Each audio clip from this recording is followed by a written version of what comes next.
வணக்கம் and welcome to cinema matrix. இந்த வீடியோல எத பத்தி பார்க்க போறோம் அப்டின்னா, அடுத்த வார கேப்டன் ஆக போற ரஞ்சித் சாருக்கு வந்து ஒரு சில இன்புட்ஸ் வந்து சௌந்தர்யா குடுக்குறாங்க. ஜென்யூனா இருக்கு அப்டின்னே சொல்லலாம். அத பத்தி நம்ம டீடைல்டா பார்த்துடலாம். அதுக்கு முன்னாடி நம்மளோட சேனல நீங்க சப்ஸ்கிரைப் பண்ணாம இருந்தீங்கன்னா, சப்ஸ்கிரைப் பண்ணி சப்போர்ட் பண்ணுங்க.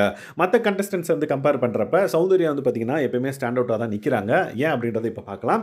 ஸோ ஃபர்ஸ்ட் ரஞ்சித் சார் வந்து கேப்டன் ஆக போறாரு அப்டின்னு தெரிஞ்சதுக்கு அப்புறம் நெறைய பேர் வந்து பார்த்தீங்க அப்டின்னா, அவங்கள இன்ஃப்ளூயன்ஸ் பண்ண தான் வந்து ட்ரை பண்ணாங்க. விச் மீன்ஸ் லைக் ஜெனரிக்கா ஒரு சொல்யூஷன் இல்ல ஒரு இன்புட்ட வந்து குடுக்காம லைக் சுயநலமா வந்து பார்த்தீங்க அப்படின்னா, நெறைய பேர் வந்து இந்த பர்ட்டிகுலர் பதவி எனக்கு குடுங்க. இந்த பர்ட்டிகுலர் பதவி எனக்கு குடுங்க அப்படின்ற மாரி ரெக்வெஸ்ட் பண்ணியிருந்தாங்க. பட் சௌந்தர்யா வந்து வேறுபட்டு இருக்காங்க அதில அப்படின்னே சொல்லலாம். ஸோ அவங்க வந்து காமனா, நியாயமா ஒரு சில இன்புட்ஸ்லாம் குடுத்தாங்க.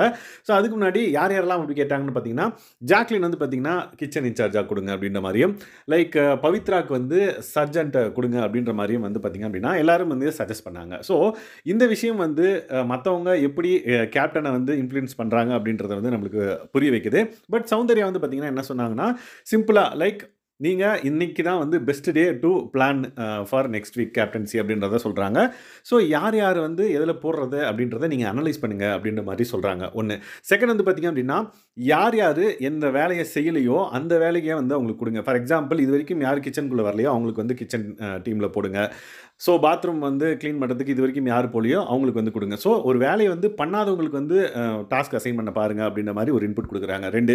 3வது வந்து பார்த்தீங்க அப்படின்னா, ஒரு சில பேர் வந்து ஓபி அடிச்சிட்டு இருப்பாங்க. ஸோ அவங்களையும் வந்து நீங்க ஃபைண்ட் பண்ணி, அவங்களுக்கு என்ன வேலை குடுத்தா அவங்க எங்கேஜ்டா இருப்பாங்களோ, அத வந்து குடுங்க அப்படின்ற மாரி நல்ல ஜென்யூனான ஒரு லைக் இன்புட் வந்து குடுக்குறாங்க. லைக் சௌந்தர்யா வந்து கேட்டிருக்கலாம், "சார் எனக்கு இந்த பதவி குடுங்க" அப்படின்ற மாரி. பட் அவங்க வந்து ஒரு கேம வந்து எப்படி அணுகணும் அப்படின்றதுக்கு ஒரு கிளாரிட்டியா அவங்க வந்து ப்ளே பண்றாங்க அப்படின்னே சொல்லலாம். ஸோ சௌந்தர்யா வந்து பார்த்தீங்கன்னா, இந்த இன்புட்ஸ்லாம் வந்து ரஞ்சித் சாருக்கு வந்து குடுக்குறாங்க. "கண்டிப்பா சாமி, நீ கண்டிப்பா பிளான் பண்ணிடணும்" அப்படின்ற மாரி அவர் வந்து சொல்றாரு.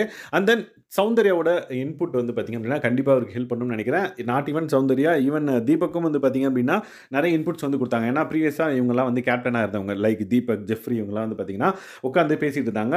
இந்த பர்ட்டிகுலர் இன்புட்ஸ்லாம் வந்து அவரு எலிமினேட் ஆகாம அடுத்த வாரம் வந்தாரு கேப்டனா அப்படின்னா, எந்த அளவுக்கு அவரு அத வந்து இம்ப்ளிமெண்ட் பண்றாரு அப்படின்றத பொறுத்து இருந்து பார்க்கலாம். ஸோ இந்த மாதிரியான பிக் பாஸ் அப்டேட்ஸ நீங்க தெரிஞ்சுக்கணும் அப்படின்னா, நம்மளோட சேனல சப்ஸ்கிரைப் பண்ணாம இருந்தீங்கன்னா, சப்ஸ்கிரைப் பண்ணி சப்போர்ட் பண்ணுங்க. அண்ட் தென் சௌந்தர்யா இன்புட்ஸ் குடுத்தது வந்து கரெக்ட்டா இல்லையா? அண்ட் தென் இந்த மாரி தான் இருக்கணுமா அப்படின்றத மறக்காம இந்த வீடியோக்குள்ள கமெண்ட் பண்ணுங்க. Thanks guys. பை.